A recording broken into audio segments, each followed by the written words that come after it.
ये प्रैक्टिस किया, ठीक है ना। सिर्फ 3 months आई डिड दिस। मैंने 3 महीना ये प्रैक्टिस किया और 3 महीना प्रैक्टिस करने के बाद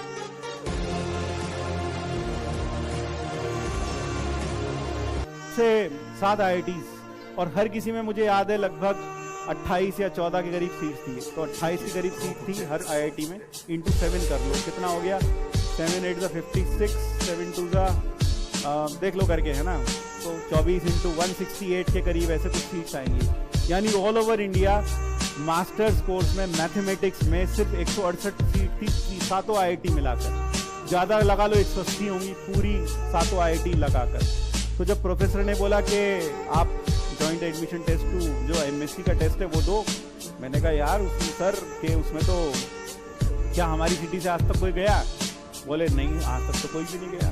मैंने कहा ठीक है, तो फिर मैं कैसे जाऊंगा? मुझे तो कुछ पता ही नहीं है, किससे पता करूं क्या होगा क्या नहीं। तो उन्होंने बस बताया कि इस डेट को एग्ज़ाम होता है, उसके पहले फॉर्म भरते हैं, आप फॉर्म भर दो फिर चले जाना, देख लेना एग्ज़ाम देकर। तो उन्होंने ये बात मुझे दिसंबर में कही, और दिसंबर में जब मुझे कही तो एग्ज़ाम था उसका मार्च में। तो दिसंबर से मैंने तैयारी करना शुरू किया, लगभग तैयारी करना शुरू किया। मैंने पढ़ाना थोड़ा कम कर दिया, स्टूडेंट्स को बोल दिया कि भाई अब तुम्हारा एग्ज़ाम है, अब मैं ज़्यादा नहीं पढ़ाऊँगा तुम्हें। तो अभी तो सिर्फ हम क्या करेंगे, अब मुझे पढ़ाई करने दो। तो मैंने 3 महीना लगकर पढ़ाई की है, सच बता रहा हूँ 3 महीना पढ़ाई की है बस ढंग से। 3 महीना बहुत अच्छे से। कैसे दिनचर्या बताता हूँ। मैं रोज़ सुबह 11 बजे उठता था। रोज़ सुबह कितने बजे उठता था? 11 बजे। 11 बजे उठता था। 11 बजे उठकर 12 बजे तक नाश्ता वाश्ता करके, खाना कह लो नाश्ता कह लो, वो करके पढ़ने बैठ जाता था। लगभग 12 साढ़े 12 बजे पढ़ने बैठा, फिर 3 बजे तक पढ़ा। फिर 3 बजे तक पढ़ने के बाद फिर थोड़ा खाया पिया, घूमे टहले फिरे, फिर 4 साढ़े 4 बजे फिर बैठ गए। 4 साढ़े 4 बजे फिर बैठे तो रात को 9 बजे तक फिर पढ़े। फिर 9 बजे उठे, खाना वाना खाया, घूमा फिरा, 11 बजे फिर बैठे, और 11 बजे से लेकर सुबह 6 बजे तक फिर पढ़ते थे, और फिर 6 बजे सोते थे, और फिर 11 बजे उठते थे। ये मैंने सिर्फ 3 महीना किया। सिर्फ 3 महीना मैंने ये प्रैक्टिस किया, ठीक है ना। सिर्फ 3 months आई डिड दिस। मैंने 3 महीना ये प्रैक्टिस किया, और 3 महीना प्रैक्टिस करने के बाद सबसे पहला एग्ज़ाम आया IIT रुड़की का।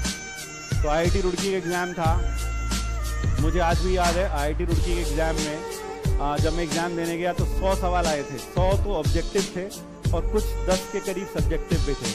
तो 100 ऑब्जेक्टिव्स में से मुझे याद है मैंने 96 ऑब्जेक्टिव सही किए थे। 4 मैंने इसलिए छोड़ दिए थे क्योंकि नेगेटिव मार्किंग थी, हो सकता था नेगेटिव मार्क्स है ना, इसलिए मैंने 4 छोड़ दिए थे। और 10 सब्जेक्टिव में से मैंने शायद 7 के करीब किए होंगे, 3 मुझे आते नहीं थे, मैंने छोड़ दिए। तो यानी कुल मिलाकर 110 में से सब्जेक्टिव्स में 110 में से 100 में से 96 और उसमें 7 किए। अब मैंने क्लास के जैसे एग्जाम दिया, आप बाहर आते हो बहुत सारे लोग मिलते हैं, मुझे भी बहुत सारे लोग मिले। तो बस फिर वही, जब सहारनपुर से आज तक कोई नहीं गया था, मैं गया ना पहली बार। तो इसलिए मुश्किल लग सकती हैं, हर किसी को लगती हैं, लेकिन चीज़ें आसान हो जाएंगी।